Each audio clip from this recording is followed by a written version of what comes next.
अनंताणं नमो सिद्धाणं नमो आयर्याणं नमो वज्रायाणं नमो लोये सव्यसाहूणम्।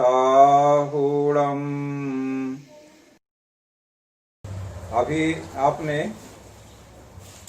ये देख लिया है कि एक जिस बच्चे का जन्म हुआ है तो आपको जन्म का समय और जन्म का स्थान, समय का मतलब तारीख और समय दोनों, तो जन्म का स्थान और जन्म का समय दिनांक सहित ये आपको प्राप्त हुआ और उस आधार पर आपने अपने पंचांग के माध्यम से उस बच्चे का देशांतर और वेलांतर संस्कार करके इष्टकाल निकाला और इष्टकाल के आधार पर आपने लग्न स्पष्ट किया और स्पष्ट लग्न के अनुसार आपने 12 भावों में जन्म कुंडली के 12 भाव का आपने नक्शा बनाया और उसमें जो ग्रह जिस राशि में वर्तमान में जिस समय का आप बना रहे हैं जन्म कुंडली, उस समय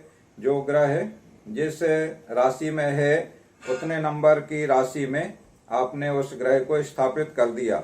इस तरह से आपकी जन्म कुंडली का जो एक आकार है वो नक्शा आपका तैयार हो गया।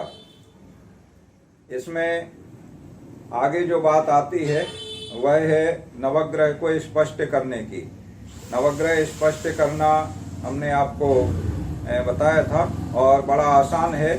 जैसे हमारे इस महावीर पंचांग में आपको हमने दिखाया था, इसमें प्रतिदिन के ग्रह स्पष्ट दिए हुए हैं।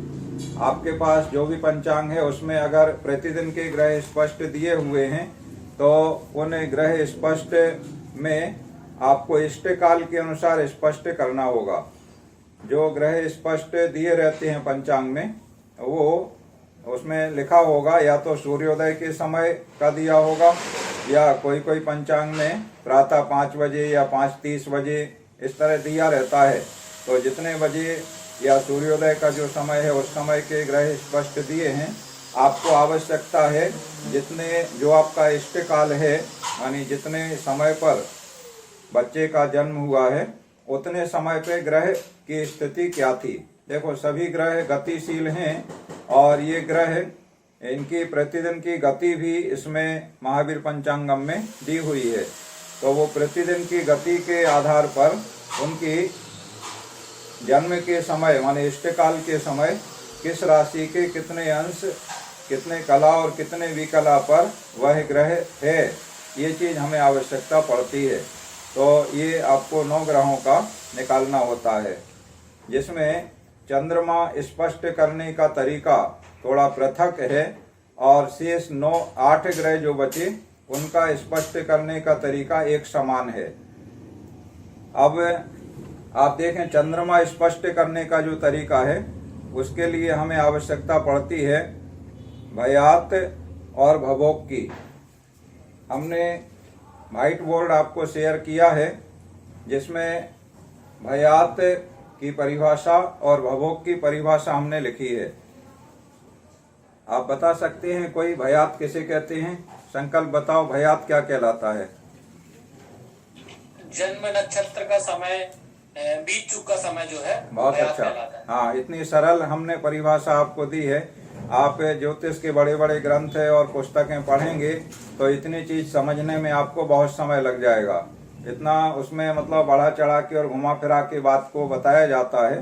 तो हमने बहुत आसान परिभाषा बनाने की कोशिश की है। तो भयात का मतलब है जन्म नक्षत्र का बीत चुका समय, और इसको बड़े आसानी से निकाला जा सकता है। दूसरा है भभोग। भभोग की परिभाषा क्या है? सुनीता जी आप बताइए।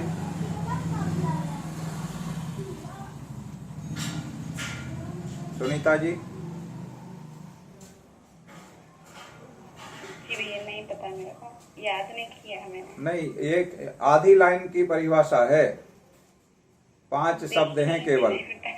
हाँ, आपने ध्यान नहीं दिया। देखो थोड़ा सा रुचि आप लेंगे तो आपको समझ में आएगा, और अगर आप रुचि नहीं मिल रहा तो उसी में लग रहे हैं हम तो अभी। हाँ नहीं, बहुत बहुत छोटी सी, मतलब ये क्या है, जैसे हमने आपको व्हाट्सएप पे हमने भेजा है सभी के लिए, और ब्लैक व्हाइट बोर्ड पे हमने लिखा है मार्कर पेन से, और उसका फोटो खींच के आपको भेजा है। तो इसमें भवोग की परिभाषा लिखी है, जन्म नक्षत्र का कुल समय, और ये नक्षत्र का जो काल है वो घटी पल में पंचांग में दिया रहता है। तो ये दो चीजें आवश्यकता पड़ती है, भयात और भवोग की आवश्यकता होती है हमें चंद्र स्पष्ट करने के लिए। तो आज हम देख लें कि भयात कैसे निकालते हैं और भवोग कैसे निकालते हैं। तो हमने जो पिछली क्लास में जो जन्म पत्रिका हमने बनाई है उसी में हम गणना आगे करते हैं। भोपाल में जन्म 22 अक्टूबर 2020 और समय प्रातः 9 बजे, इसकी जन्म पत्रिका हम तैयार कर रहे थे।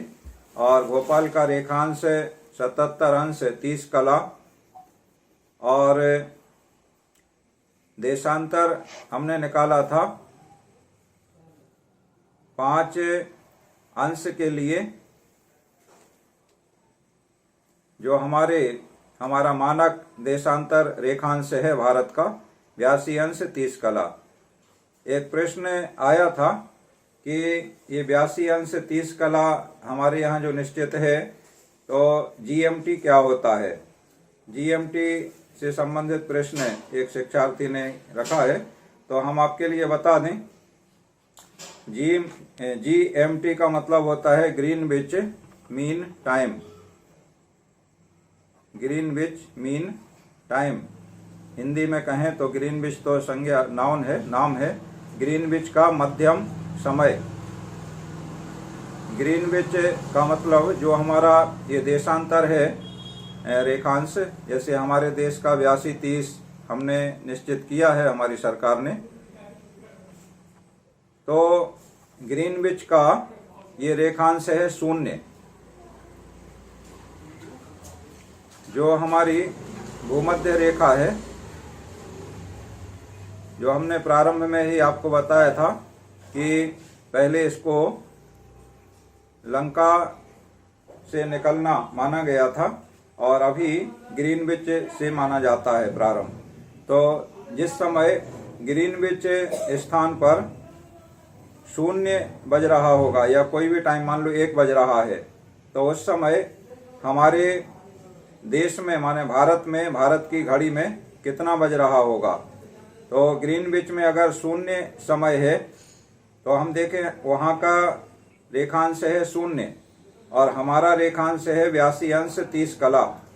तो 82 अंश 30 कला के हम एक देशांतर एक रेखांश के लिए 4 मिनट का समय होता है, तो 4 मिनट का हम इसमें गुणा करें 82 अंश 30 कला में। आप करिए गुणा, कितना आता है। देखो 82 अंश में 4 का गुणा करेंगे तो 82 गुणा 4 ये हो जाएगा। व्यवहार गणित में हम देखें तो 80 का 4 गुना 320 और 2 का 4 गुना 8 तो 328। ऐसे ज्योतिषी प्राय पुराने ज्योतिषियों को आपने देखा होगा गणना करने में, तो वो इसी व्यवहार गणित का उपयोग करते हैं। अभी आप लोगों को व्यवहार गणित में दक्षता जिनको नहीं है तो उन्हें लिख लिख के करना पड़ता है या कैलकुलेटर में करते हैं। प्राचीन समय के जो विद्वान ज्योतिषी रहे हैं और अभी भी हैं, पुराने लोग हैं, और कुछ नए लोग भी हैं जिन्होंने वैदिक गणित को जाना है या व्यवहार गणित को जाना है, तो वो ऐसे ही कर लेते हैं। तो 82 अंश से 328 और 30 कला से देखो 15 कला पर 1 मिनट होता है। एक अंश में 60 कला होती हैं, तो 60 कला बराबर 4 मिनट, यानी 4 मिनट की 60 कला, तो 1 मिनट में 15 कला, ऐसे व्यवहार गणित में आ जाता है। तो 15 कला के लिए 1 मिनट, तो 30 कला के लिए 2 मिनट। 328 में 2 मिनट हम 30 कला का जोड़ दें तो इस तरह 330 मिनट हो जाते हैं। 330 मिनट का मतलब क्या होता है, 300 मिनट के घंटे बन जाएंगे, तो 5 घंटे और 30 मिनट यानी 5.5 घंटे। तो ग्रीनविच का जो जीएमटी पर जो मतलब समय है ग्रीनविच मीन टाइम, उस समय से भारत में 5.5 घंटे अधिक होता है। ग्रीनविच से पूर्व की ओर हमारा भारत देश का जो 82 अंश 30 कला रेखांश है यह स्थित है, तो पूर्व की ओर प्लस किया जाता है। तो इस समय ग्रीनविच में शून्य समय है, तो हमारे देश में उस समय 5:30 बज रहा होता है। जिस समय ग्रीनविच में 1 बज रहा होगा सुबह, तो उस समय हमारे यहाँ 6:30 बज रहा होगा। तो इसी तरह से जो देशांतर जो हम करते हैं वो हम अपने देश के समय, चूंकि हमारे पूरे देश में घड़ी में एक सा समय रहता है, तो हम 82-30 को आधार बना करके उसके आधार से पूर्व और पश्चिम का निकालते हैं। तो 82-30 से और ज्यादा 83-84 वगैरह है तो वो पूर्व की ओर जाता है, तो उसको प्लस किया जाता है। जैसे GMT 0 से हमने प्लस 5.5 घंटे भारत के लिए किया 82 अंश 30 कला के लिए, ऐसे 83 अंश 30 कला है तो 4 मिनट और इसमें बढ़ जाएंगे, तो 5 घंटे 34 मिनट हो जाएगा इस तरह से। और ये पश्चिम है, माने कम है 82-30 से, तो जितने अंश कम है उतने उतने 4 मिनट एक अंश के लिए इसमें से घटाते जाएंगे। ये बात आपने देशांतर में जानी थी। तो देशांतर अब हमने पहले कर लिया है, तो -20 हमारा देशांतर आया, इसे हमने 9 बजे में से घटाया था, तो 8:40 समय आ गया था। फिर बेलांतर संस्कार बेलांतर सारणी से हमने +15 किया था, तो 8:55 हमारा शुद्ध जन्म समय स्थानीय आ गया था। इसको हमने 8:55 को सूर्योदय से कितना समय हुआ इष्टकाल निकालने के लिए, तो सूर्योदय हमारा स्थानीय मान 5:59 है भोपाल का, और 8:55 में से इसे हमने घटाया था तो 2:56 आ गया, माने 2 घंटे 56 मिनट सूर्योदय से बीत चुका है। अब 2:56 को हमने घटी पल में बनाया, तो ये काम आप कर चुके हैं। 2:56 + 2:56 + 1:28, इस तरह से 7:20 माने 7 घटी और 20 पल, ये इष्टकाल हमारा आ गया था। अब इस इष्टकाल का उपयोग हमें करना है। आप देख रहे हैं हमने जो व्हाइट बोर्ड पे आपको शेयर किया है, इष्टकाल से नक्षत्र के घटीपल कम हो तो वह गत नक्षत्र कहलाता है तथा आगामी नक्षत्र जन्म नक्षत्र कहलाता है। अब हम देखें 22 अक्टूबर में हमारे पंचांग में नक्षत्र क्या दिया है, तो पंचांग का पेज हमने आपको शेयर किया था। इसमें हम देख रहे हैं मूल नक्षत्र लिखा है, मूल नक्षत्र, और इसका समय दिया है घटी पल में 2:49 पल, और घंटा मिनट में दिन 7:24। तो 2:49 पल में से हम इसमें जो हमारा देशांतर का समय है 20 मिनट, 20 मिनट को हम पल में बदल लेंगे तो मिनट का 2.5 गुना पल होते हैं, ये आप जानते हैं। मिनट का 2.5 गुना पल होते हैं, ठीक है। और घंटे का 2.5 गुना घटी होती है, माने 1 घंटे में 2.5 घटी होती है, 1 मिनट में 2.5 पल होता है। तो यहाँ 20 मिनट के हमने पल बनाए देशांतर के, तो ये 50 पल हमारे बन गए।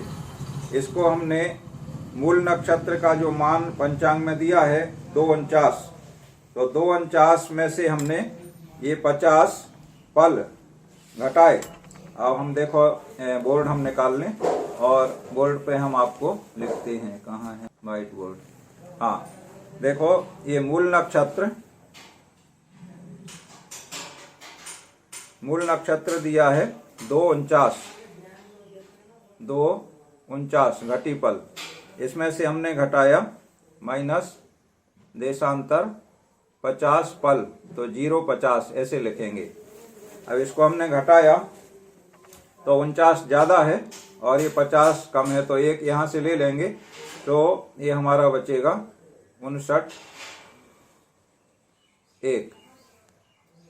माने मूल नक्षत्र का काल है जिस दिन की हम गणना कर रहे हैं 22 अक्टूबर 2020 की, उस दिन प्रातः काल सूर्योदय से 1:59 पल तक मूल नक्षत्र रहेगा। अब देखो मूल नक्षत्र है हमारा 1:59 और इष्टकाल है हमारा 7:20, तो ये जो परिभाषा हमने लिखी है इष्टकाल से नक्षत्र के घटीपल कम हो, ये इस पे लागू हो रहा है। इष्टकाल के घटीपल हैं 7:20 और नक्षत्र मूल है आज का, आज से मतलब जिस दिन हम 22 अक्टूबर पे काम कर रहे हैं उस दिन का। तो ये मूल नक्षत्र 59 कम है, तो इसे मूल नक्षत्र को वह गत नक्षत्र कहलाता है। तो मूल नक्षत्र कहलाएगा गत। गत का मतलब जो नक्षत्र बीत चुका है, माने बच्चे का जन्म होने के पहले मूल नक्षत्र समाप्त हो चुका था, उसे कहते हैं गत नक्षत्र। देखो इन परिभाषाओं की आगे आपको जरूरत पड़ेगी, तो इसलिए इन चीजों को आपको ध्यान में रखना होगा। अगर आप भूलेंगे तो आगे की गणनाएं करने में आपको परेशानी होगी और अशुद्धि की संभावना रहेगी। इसलिए रुचि पूर्वक आप अच्छे से सुनते जाएं, और वीडियो भी आपको YouTube पे मिल जाता है, तो आप 2-3 बार तो जरूर सुना करें, अच्छे से सुने और उसको अपने जो आपने लेख बनाया है, अपना नोट्स वगैरह बनाए हैं, जैसे पंकज जी बताए अच्छे नोट्स आप बना रहे हैं, संकल्प जी भी बना रहे हैं, तो आप लोग अच्छे जो नोट्स बना रहे हैं, संजय सिंहोनिया से आप भी बताए थे कि आप नोट्स बना रहे हैं, और अभी ग्वालियर से लिखा है कि आपको ग्वालियर क्या नाम है, विजय ने लिखा है कि उनको दैनिक लग्न सारणी नहीं मिल रही है और वो काम कर रहे हैं, तो उनके लिए हमने पृथक से बताया है किस प्रकार वो बनाएंगे। तो यहाँ आप समझ लें, ये मूल हो गया हमारा गत नक्षत्र, और मूल के बाद आता है नक्षत्रों के 27 नक्षत्र आपने याद किए हैं, तो आप बताइए मूल के बाद क्या आता है, संकल्प बोलिए। बहुत सुंदर, बहुत बढ़िया, अच्छा आपकी तैयारी ठीक लग रही है। तो मूल के बाद एक क्रम से नक्षत्र आते हैं, तो पूर्वाषाढ़ा। तो इस बच्चे का जन्म पूर्वाषाढ़ा नक्षत्र में हुआ है, ठीक है ना। तो आगामी नक्षत्र जन्म नक्षत्र कहलाता है, माने पूर्वाषाढ़ा जन्म नक्षत्र कहलाएगा। अब जहां जहां गत नक्षत्र की बात आएगी तो आप समझ जाएंगे कि मूल नक्षत्र की बात हो रही है, और जहां जहां जन्म नक्षत्र की बात आएगी तो पूर्वाषाढ़ा, ठीक है। अब पूर्वाषाढ़ा का हम मान देखें पंचांग में, तो पूर्वाषाढ़ा लिखा है 1-19, हमारे महावीर पंचांग में पूर्वाषाढ़ा 1 घटी 19 पल। इसको भी हमने देशांतर संस्कार किया, तो इसमें से हमने 50 पल घटा दिए। दूसरा बोर्ड हम निकालते हैं, पूर्वाषाढ़ा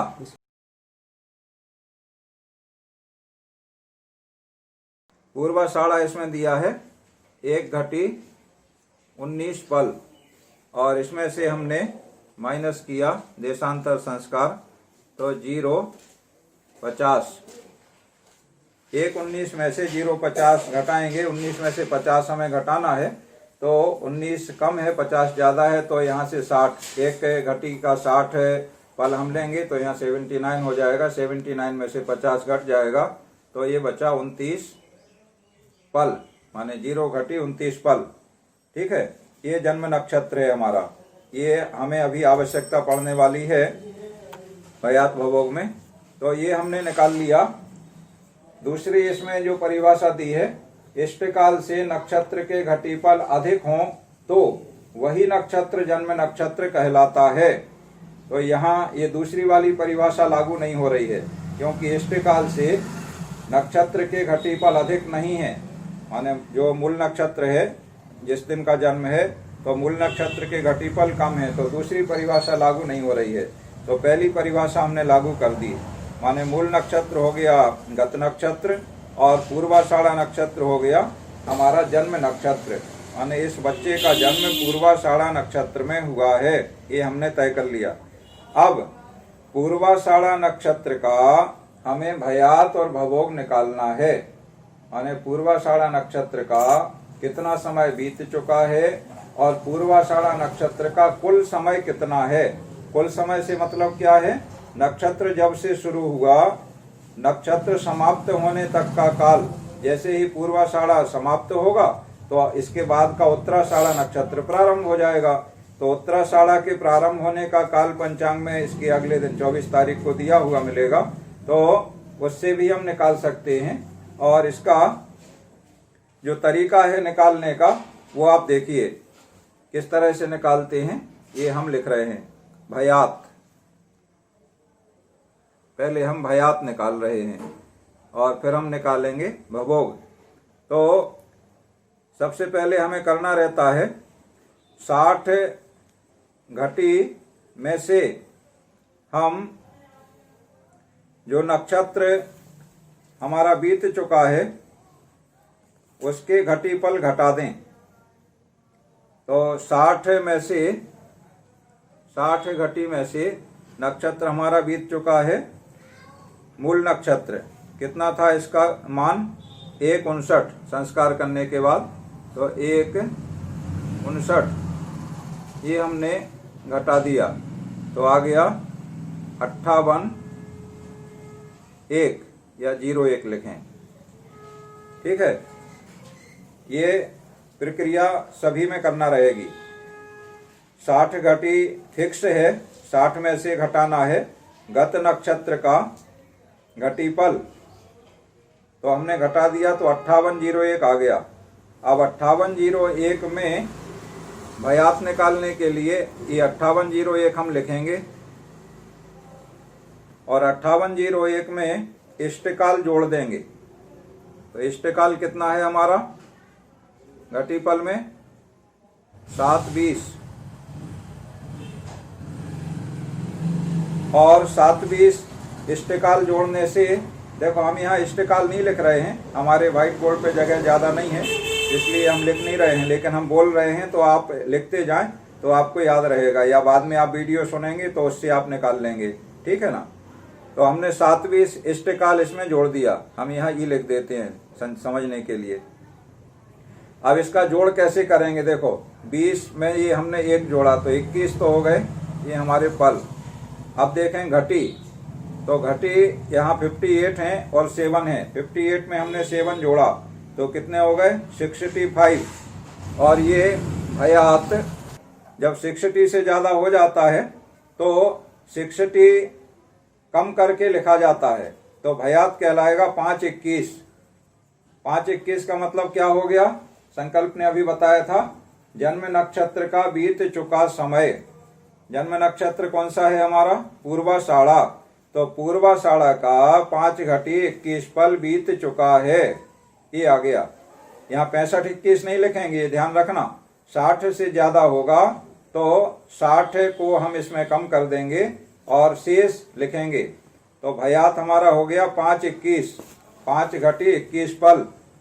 अब हम देखें भभोग, यहाँ हम लिखते हैं भभोग। भभोग का मतलब क्या है, भभोग का मतलब है जन्म नक्षत्र का कुल समय घटीपलात्मक, माने घटीपल में। अब इसको जो 58:1 हमने 60 घटी में से गत नक्षत्र का समय जो मान है वो घटा के जो निकाला था वो कितना था हमारा 58:01। तो जैसे भयात में हमने 58:01 लिखा था ऐसे ही भवोग के लिए 58:1 हमने लिखा। और इसमें जन्म नक्षत्र का काल जोड़ना है। जन्म नक्षत्र है हमारा पूर्वाषाढ़ा, तो इसमें हम प्लस करें। पूर्वाषाढ़ा का समय अभी हमने निकाला था, पूर्वाषाढ़ा का काल समय 0:29। 1:19 में से हमने 50 देशांतर कम करके 0:29 निकाला था, तो 0:29 यह है हमारा जन्म नक्षत्र। इसको हम जोड़ दें तो आ गया 30, 58, 30, 58, 30। ये क्या आ गया भभोग आ गया। देखो कितना आसान तरीका हमने आपको बता दिया है। एक चीज यहाँ याद रखना होगी आप सभी के लिए कि भयात कभी भी 60 से अधिक नहीं होगा, माने 60 के अंदर ही रहेगा। ठीक है, 60 पूरा हो जाएगा तो शून्य कहलाएगा। और भभोग में ऐसा नहीं होता है, भभोग 60 से ज्यादा भी हो सकता है। आप जानते हैं कि नक्षत्र का मान 60 से कभी कम भी होता है और 60 से ज्यादा भी होता है। मध्यम मान 60 माना जाता है। ठीक है ना। तो ये भभोग अधिकतम 67 घटी तक हो सकता है तो यहाँ ये गलती नहीं करना। जैसे यहाँ तो 58 आया है तो कोई दिक्कत नहीं है। मान लो यहाँ 65 आता तो 65 भवोग कहलाएगा। 65 30, 65 50, 65 55, कुछ भी इस तरह से घटी पल आ जाए, 67 तक आ जाए तो भी उसमें से 60 कम नहीं करना है। ठीक है, ये चीज आपको याद रखनी है। तो भयात और भवोग निकालना आपने जान लिया। अब हम देख रहे हैं चंद्र स्पष्ट करना। चंद्रमा स्पष्ट करने का तरीका बड़ा आसान है। इसका एक सूत्र है, पिछली क्लास में अंत में हमने बताया था आपको। पलात्मक, आप लिख लें ये सूत्र, पलात्मक भयात। पलात्मक भयात का मतलब भयात घटी पल में है तो उसे पल बना लेंगे, ठीक है, गुणा 60 बटे पलात्मक भवोग। पलात्मक भवोग, तो भवोग के जो घटी पल हैं उसे हम पल बना लेंगे। अब आप बनाइए। अभी ऊपर आपने भयात भवोग निकाला है, इससे आ जाएगा वर्तमान नक्षत्र के भुक्त घटी पल बराबर क्या आएगा, वर्तमान नक्षत्र के भुक्त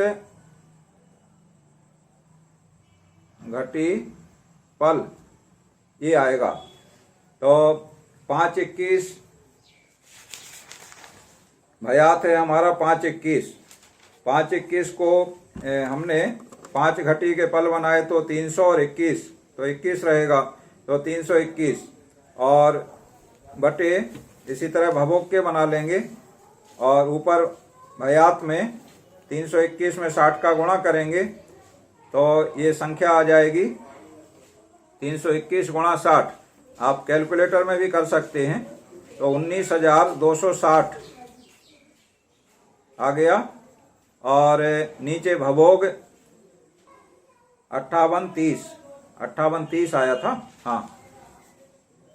तो 58-30 के आप बना लें पलात्मक, तो 58-30 के आपके बन जाएंगे 3480। 58 गुणा 60 करने से हो जाएगा घटी के पल, और 30 इसमें जोड़ देंगे तो 3480 और 30, तो ये हो जाएंगे 3510। अब 3510 का भाग दें 19,260 में, ठीक है। तो इससे जो आएगा वो घटी पल और विपल आएंगे। 5 घटी पल विपल आप करके देख लें। घटी 5 बार आपका भाग गया, फिर जो शेष बचा उसमें 60 का गुणा करें, फिर 3510 का भाग दें, फिर जितने बार भाग गया फिर उसके बाद जो शेष बचा उसमें 60 का गुणा करें और फिर 3510 का भाग दें। तो इस तरह से सबसे पहले आया वो हो गया घटी, फिर दूसरी बार आया वो हो गया पल, और तीसरी बार आया वो हो गया विपल। इस तरह से ये घटी पल और विपल में आपका मान आ गया वर्तमान नक्षत्र के भुक्त घटी पल, ठीक है। इसके बाद आपको करना क्या है, आपको अश्विनी नक्षत्र से गत नक्षत्र तक गिनना है। आप देखिए गत नक्षत्र कौन सा है, पंकज जी बताइए, गत नक्षत्र कौन सा है इसमें? मूल है, तो अश्विनी से मूल तक गिनो। मूल कितने नंबर का है? मूल हो गया ये आपका 19 नंबर का। वेरी गुड, बहुत सुंदर। ये अच्छे ज्योतिषी बनने के लक्षण हैं। सभी लोग ऐसे ही दक्ष हो जाएं तो हमें बड़ी प्रसन्नता होती है। मूल 19 नंबर का है, तो 19 अश्विनी से गत नक्षत्र तक हमने गिना, 19 आया। 19 में 60 का गुणा करेंगे, दूसरा बोर्ड हम निकाल रहे हैं, तो 19 ये हो गया अश्विनी से गत नक्षत्र तक गुणा 60, ठीक है। और इसका गुणा किया तो आ गया 1140। 1140 ये कहलाएंगे घटी और पल 0 और विपल 0, ठीक है। इसमें जो हमने अभी ऊपर ये 3510 का भाग 19,260 में देके निकाला था, 5 घटी पल विपल जो भी संख्या आई है, हमने किया नहीं है पूरा, वो संख्या यहाँ जोड़ देंगे। ठीक है, तो ये जो आएगा 1145, कुछ पल आएंगे कुछ विपल आएंगे, ये संख्या कहलाएगी चंद्र स्पष्ट। अब 1145 तो चंद्र स्पष्ट कैसे हम मानेंगे, कितना है चंद्र स्पष्ट? तो ये 1145 जो है ना, ये घटी हैं, इसको हम राशि बना, घटी नहीं है ये, कला विकला अंश है, ये अंशात्मक मान आ गया है। तो ये अंश को हम अब राशि बनाएंगे। अब क्या करेंगे, देखो 1145, बाकी को अभी हम मान लो अभी पल विपल को छोड़ दें तो 1145 को हम ले लें, मोटा गणित हो जाएगा। 1145 गुणा 2/9, ये एक क्रिया और आपको करनी होगी। 1145 गुणा 2/9, इसमें हमने पल विपल को छोड़ दिया है, उसको भी इसी तरह से हम कर सकते हैं। तो ये हो जाएगा 2290/9, माने 9 का भाग 2290 में देना है। और 2290 में 9 का भाग देने से 254 ये आते हैं अंश, 254 अंश आ गए। ये चंद्रमा के 254 अंश हैं। अंश के साथ में कुछ कला विकला भी आएंगे। इस तरह से 254 के हमने राशि बनाए। तो राशि बनाने के लिए 30 का हम भाग देते हैं। तो 254 में 30 का हमने भाग दिया तो 8 बार पूरा भाग चला गया। तो 8 राशि और 14 अंश और आगे कला विकला। इस तरह से चंद्र स्पष्ट हो गया। 8, 14 और आगे जो संख्या आएगी वो कला विकला। इसका मतलब है चंद्रमा नौवीं धनु राशि में 14 अंश और इतने कला विकला पर वर्तमान समय में, जिस समय हमारे जातक का जन्म हुआ है, जिसकी हम जन्म पत्रिका बना रहे हैं, उस समय स्थित है। इस तरह आपने चंद्र स्पष्ट कर लिया। और शेष ग्रह स्पष्ट करना पिछली बार हमने आपको बताया था, तो आसान है। उसमें इस तरह का इतना ज़्यादा गणित करने की आवश्यकता नहीं होती है, आसानी से आप कर सकते हैं। उसमें जैसे सूर्य हमें स्पष्ट करना है, तो स्पष्ट सूर्य आपको सुबह का दिया हुआ है, सूर्योदय का समय का। तो सूर्योदय के समय का जो स्पष्ट सूर्य है, जैसे आज हमारा 22 अक्टूबर का हम बना रहे हैं, तो 6, 4, 22, 13 है, माने राशि अंश कला विकला। और दैनिक गति दी है 59-54। तो 59-54 ये दैनिक गति का मतलब दिन भर, यानी 60 घटी में 59-54 कला विकला चलता है। तो इसको हम विकलात्मक बना लेते हैं। 60 घड़ी के हमने पल बना लिए, 3600 पल में 59-54 को हमने विकला बना लिया। तो ये 3594 विकला, यानी 3600 पल में 3594 विकला। तो हमारा 7वीं शिष्टकाल है, उसके हमने पल बनाए तो 440 पल।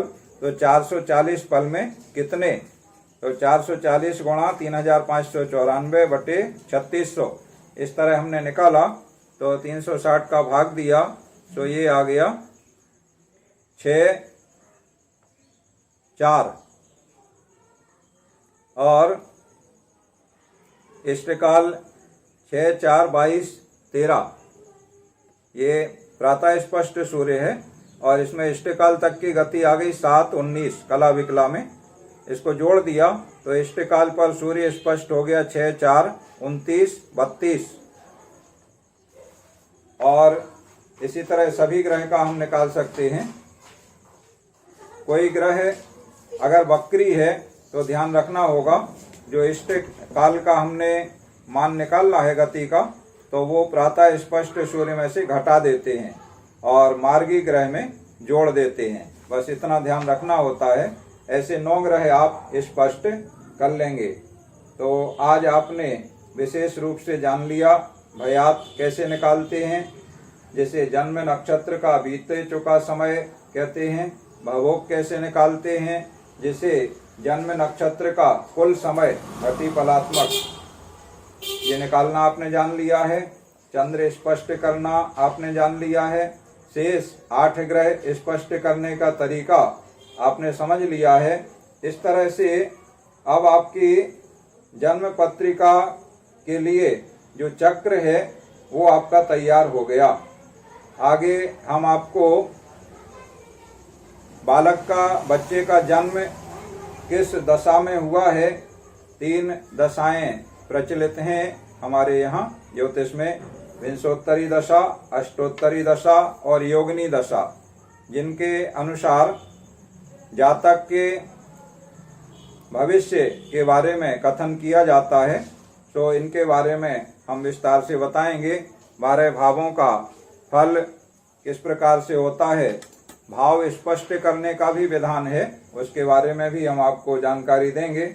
हमारा आप सभी से अनुरोध बार बार यही है कि आप रोज नियम से पंचांग देखें और पंचांग देखने के साथ में जो विधि आपको बताई जा रही है, आप YouTube पर वीडियो को सुन करके और अच्छे नोट्स तैयार करें और प्रैक्टिस करें। प्रैक्टिस जितनी ज़्यादा आप करेंगे उतना ही ज़्यादा आप पारंगत होते जाएंगे और आपको जो भय है, झिझक है, वो आपका दूर होता जाएगा। जैसे सुनीता जी बता रही थी, उन्होंने प्रैक्टिस उतनी नहीं की है तो अभी उनके मन में एक झिझक बनी हुई है। तो इस प्रकार की जो झिझक और संकोच का भाव है वो आपका दूर हो जाएगा और आप बहुत अच्छे ज्ञाता ज्योतिषी बन करके अपना भी भला कर सकेंगे, समाज का भी भला कर सकेंगे और बहुत ही ख्याति और यश के साथ में द्रव्य लाभ भी आपको प्राप्त होगा। जिसका भी आप भला करेंगे वो आपका उपकार मानेगा और द्रव्य लाभ तो स्वाभाविक होता है, उसके पीछे पड़ने की आवश्यकता नहीं रहती है।